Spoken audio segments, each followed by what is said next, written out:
ನಮಸ್ಕಾರ, welcome to my channel Sonu special. ಈ ದಿನ ಸಬ್ಬಕ್ಕಿನ ನೆನೆಸ್ತೇನೆ ದಿಢೀರಂತ ಸಬ್ಬಕ್ಕಿ ಪಾಯಸನ ಯಾವ ರೀತಿ ಮಾಡೋದು ಅಂತೇಳಿ ನೋಡ್ಕೊಳ್ಳೋಣ. ಮನೆಗೆ ಯಾರಾದರೂ ಗೆಸ್ಟ್ ಬಂದಾಗ ಈ ಮೆಥಡ್ನ ಯೂಸ್ ಮಾಡಿ ಒಂದು 15ರಿಂದ 20 ನಿಮಿಷದೊಳಗಡೆ ಪಾಯಸನ ರೆಡಿ ಮಾಡ್ಬೋದು. ಬನ್ನಿ ಹಾಗಾದರೆ ಸುಲಭವಾಗಿ ಸಬ್ಬಕ್ಕಿ ಪಾಯಸನ ಯಾವ ರೀತಿ ಮಾಡೋದು ಅಂತ ನೋಡ್ಕೊಳ್ಳೋಣ. ನೋಡೋದಕ್ಕಿಂತ ಮುಂಚೆ ನೀವೇನಾದರೂ ನನ್ನ ಚಾನಲ್ಗೆ ಹೊಸಬ್ರಾಗಿದ್ದರೆ ದಯವಿಟ್ಟು ಸಬ್ಸ್ಕ್ರೈಬ್ ಮಾಡ್ಕೊಳ್ಳಿ ಚಾನಲ್ನ. ಹಾಗೆ ಪಕ್ಕದಲ್ಲೇ ಕಾಣಿಸೋ ಬೆಲ್ಲೈಕನ್ ಮೇಲೆ ಕೂಡ ಕ್ಲಿಕ್ ಮಾಡ್ಕೊಳ್ಳಿ. ಬನ್ನಿ ಇವಾಗ ಸಬ್ಬಕ್ಕಿ ಪಾಯಸನ ಯಾವ ರೀತಿ ಮಾಡೋದು ಅಂತೇಳಿ ನೋಡ್ಕೊಳ್ಳೋಣ. ನಾನಿಲ್ಲಿ ಸ್ಟವ್ ಮೇಲೆ ಒಂದು ಕುಕ್ಕರ್ ಇಟ್ಕೊಂಡಿದ್ದೀನಿ. ಅದಕ್ಕೆ ಒಂದು 2 ಟೀ ಸ್ಪೂನಷ್ಟು ತುಪ್ಪ ಹಾಕ್ಕೊಳ್ತಾ ಇದ್ದೀನಿ. ಈ ತುಪ್ಪದೊಳಗಡೆ ಇವಾಗ ನಾನಿಲ್ಲಿ ಅರ್ಧ ಕಪ್ಪು ಸಬ್ಬಕ್ಕಿನ ತೊಗೊಂಡಿದ್ದೀನಿ. ಅದನ್ನು ತೊಳೆದುಬಿಟ್ಟು ಇದರೊಳಗಡೆ ಹಾಕ್ಕೊಂಡು ಒಂದು ನಿಮಿಷಗಳ ಕಾಲ ಫ್ರೈ ಮಾಡ್ಕೊಳ್ಳೋಣ. ಇದಕ್ಕಿಂತ ಚಿಕ್ಕ ಸಬ್ಬಕ್ಕಿ ಕೂಡ ಸಿಗುತ್ತೆ, ನೀವು ಅದನ್ನು ಕೂಡ ಯೂಸ್ ಮಾಡ್ಬೋದು. ಬಟ್ ನಾನಿಲ್ಲಿ ದೊಡ್ಡದು ಸಬ್ಬಕ್ಕಿನ ಯೂಸ್ ಮಾಡ್ತಾ ಇದ್ದೀನಿ. ಈ ರೀತಿ ಫ್ರೈ ಮಾಡ್ಕೊಂಡಾದ್ಮೇಲೆ ಇದಕ್ಕೆ 1 ಗ್ಲಾಸಷ್ಟು ನೀರು ಹಾಕ್ಕೊಳ್ತಾ ಇದ್ದೀನಿ. ನೀರು ಹಾಕ್ಕೊಂಡು ಇದನ್ನು ಒಂದು 3 ವಿಷಲ್ನ ತಗೋಬೇಕಾಗತ್ತೆ. ಚೆನ್ನಾಗಿ ಬೇಯಿಸ್ಕೊಳ್ಬೇಕು ಮೊದಲು. 3 ವಿಷಲ್ ಆದಮೇಲೆ ನಿಮಗೆ ತೋರಿಸ್ತಾ ಇದ್ದೀನಿ ನೋಡಿ ಎಷ್ಟು ಚೆನ್ನಾಗಿ ಬೆಂದಿದೆ ಸಬ್ಬಕ್ಕಿ. ಎಲ್ಲ ಟ್ರಾನ್ಸ್ಪರೆಂಟ್ ಆಗಿದೆ.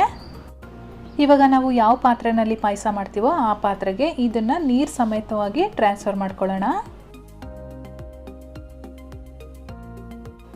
ಇವಾಗ ನಾನಿಲ್ಲಿ ಒಂದು ಪ್ಯಾನ್ಗೆ ಸಬ್ಬಕ್ಕಿನೆಲ್ಲ ಟ್ರಾನ್ಸ್ಫರ್ ಮಾಡ್ಕೊಂಡಿದ್ದೀನಿ. ಇದರೊಳಗಡೆ ನಾನು 1 ಕಪ್ಪು ಗಟ್ಟಿ ಹಾಲನ್ನು ಹಾಕ್ಕೊಳ್ತಾ ಇದ್ದೀನಿ. ಹಾಲು ಹಾಕೊಂಡಾದ್ಮೇಲೆ ಚೆನ್ನಾಗಿ ಒಂದ್ಸರಿ ಹೊಂದ್ಕೊಳ್ಳೋ ಥರ ಮಿಕ್ಸ್ ಮಾಡ್ಕೊಳ್ಬೇಕು.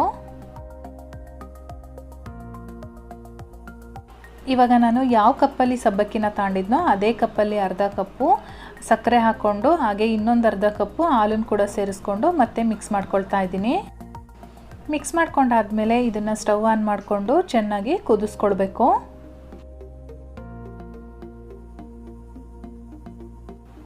ನೋಡಿ ಇವಾಗ ಹಾಲೆಲ್ಲ ಚೆನ್ನಾಗಿ ಕುದಿಯಕ್ಕೆ ಸ್ಟಾರ್ಟ್ ಆಗಿದೆ. ನನಗೆ ಕನ್ಸಿಸ್ಟೆನ್ಸಿ ಇಷ್ಟು ಸಾಕಾಗುತ್ತೆ. ನಿಮಗೆ ಇದಕ್ಕಿಂತನೂ ಇನ್ನೂ ತೆಳುವಾಗಬೇಕು ಅಂದರೆ ನೀವು ಈ ಟೈಮಲ್ಲಿ ಇನ್ನೊಂದು ಸ್ವಲ್ಪ ಹಾಲನ್ನು ಸೇರಿಸ್ಕೊಳ್ಬೋದು. ನಾನಿವಾಗ ಇದಕ್ಕೆ ಒಂದು 2 ಟೇಬಲ್ ಸ್ಪೂನಷ್ಟು ಬಾದಾಮ್ ಪೌಡ್ರ್ ಹಾಕ್ಕೊಳ್ತಾ ಇದ್ದೀನಿ. ಬಾದಾಮ್ ಪೌಡ್ರ್ ಹಾಕೋದ್ರಿಂದ ಟೇಸ್ಟು ತುಂಬಾ ಚೆನ್ನಾಗಿ ಬರುತ್ತೆ. ನಿಮ್ಗೇನಾದರೂ ಬಾದಾಮ್ ಪೌಡ್ರು ಸಿಗಲಿಲ್ಲ ಇನ್ಸ್ಟಂಟಾಗಿ ಮಾಡಲಿಕ್ಕೆ ಅಂತ ಅಂದರೆ ನೀವು ಏಲಕ್ಕಿ ಪೌಡ್ರು ಯೂಸ್ ಮಾಡ್ಕೋಬೋದು ಫ್ಲೇವರ್ಗೆ. ಅದು ಕೂಡ ತುಂಬಾ ಚೆನ್ನಾಗಿರುತ್ತೆ.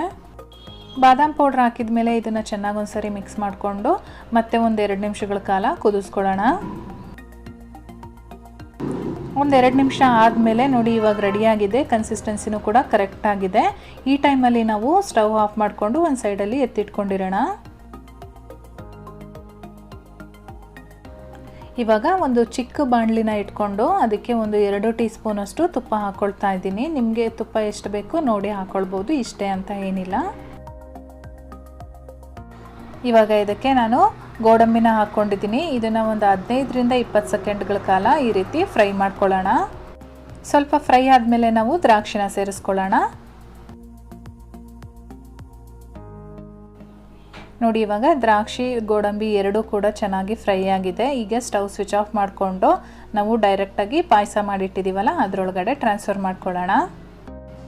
ಇವಾಗ ಇದನ್ನು ಇನ್ನೊಂದು ಸರಿ ಮಿಕ್ಸ್ ಮಾಡಿಕೊಂಡು ನಾವು ಬಿಸಿ ಬಿಸಿ ಇದ್ದಂಗೆ ಪಾಯಸನ ಸರ್ವ್ ಮಾಡ್ಬೋದು. ತುಂಬಾ ಚೆನ್ನಾಗಿರುತ್ತೆ.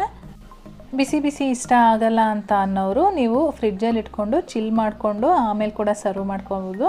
ಅದು ಕೂಡ ತುಂಬಾ ಚೆನ್ನಾಗಿರುತ್ತೆ. ನಾವು ಬಾದಾಮ್ ಪೌಡ್ರ್ ಹಾಕಿರೋದ್ರಿಂದ ಕಲರ್ ನೋಡಿ ಎಷ್ಟು ಚೆನ್ನಾಗಿ ಬಂದಿದೆ ಅಂತ ಹೇಳಿ. ಫ್ರೆಂಡ್ಸ್ ಇವಾಗ ರೆಡಿಯಾಗಿದೆ ಸರ್ವ್ ಮಾಡೋಕ್ಕೆ ಸಬ್ಬಕ್ಕಿ ಪಾಯಸ. ಈ ರೆಸಿಪಿ ನಿಮಗೆಲ್ಲ ಇಷ್ಟ ಆಗಿದ್ರೆ ದಯವಿಟ್ಟು ಇವಾಗಲೇ ಒಂದು ಲೈಕ್ ಕೊಡಿ.